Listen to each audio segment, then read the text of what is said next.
Ward number 11 છે અને અમારા વોર્ડમાં 4 કોર્પોરેટર છે, નીલુબેન જાદવ, વિનુભાઈ સોરઠિયા, 4 કોર્પોરેટર હજી અત્યાર સુધીમાં ક્યારેય દેખાણા નથી।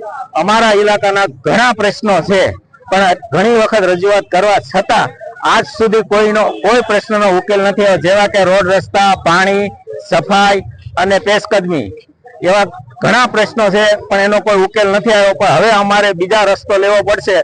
જો પ્રશ્નનો ઉકેલ નહીં આવે તો અમારે વિસાવદર વાળી થતા કઈ વાર લાગશે નહીં।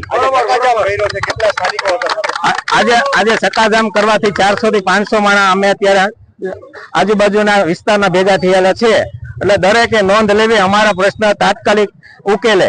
કેટલા વર્ષોથી સમસ્યા આ સમસ્યા અમે 2 વર્ષથી અમે મેયર હતા અને મેયર ને 2 વખત રૂબરૂ જઈને રજૂઆત કરેલી છે, પણ તોય એ પ્રશ્નનો કોઈ ઉકેલ આવેલો નથી। હવે શું માંગે છો? હવે અમારી માંગ એક જ છે કે અમારા જે પ્રશ્નો છે, પાણીના છે, રોડ રસ્તાના છે અને પેશકદમીના છે, આ રોડ ઉપર ટ્રાફિક જામ રહી છે કાયમ, એ પ્રશ્ન અમારે ઉકેલવા માંગ છે અમારી। કારણ તો હોય ને, રસ્તા તો જોવો તમે, ખાડા ખબડા વાળા।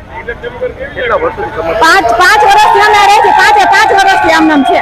આ બાબતે ક્યારે રજૂઆત કરી? રજૂઆત થયેલી જ છે। કોર્પોરેટર કોણ આવે છે? કોર્પોરેટર દર્શનાબેન, ડોક્ટર દર્શનાબેન।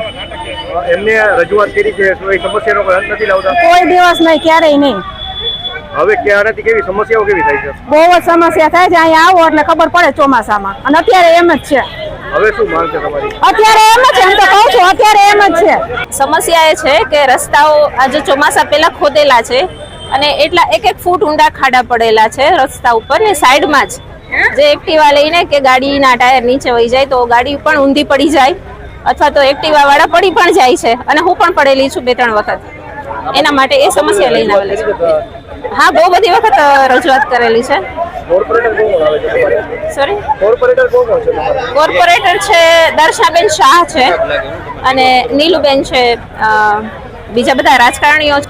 અમારી માંગ તો એના માટે જ અમે ભેગા થયા છે કે રસ્તા સરખા થાય। કેટલા વખતથી કમ્પ્લેન કરીએ છીએ, કોઈ જવાબ દેતું નથી, એટલે અમારે રોડ ઉપર ઉતરવું પડ્યું। હવે જો માંગ નહીં સંતોષાય તો શું?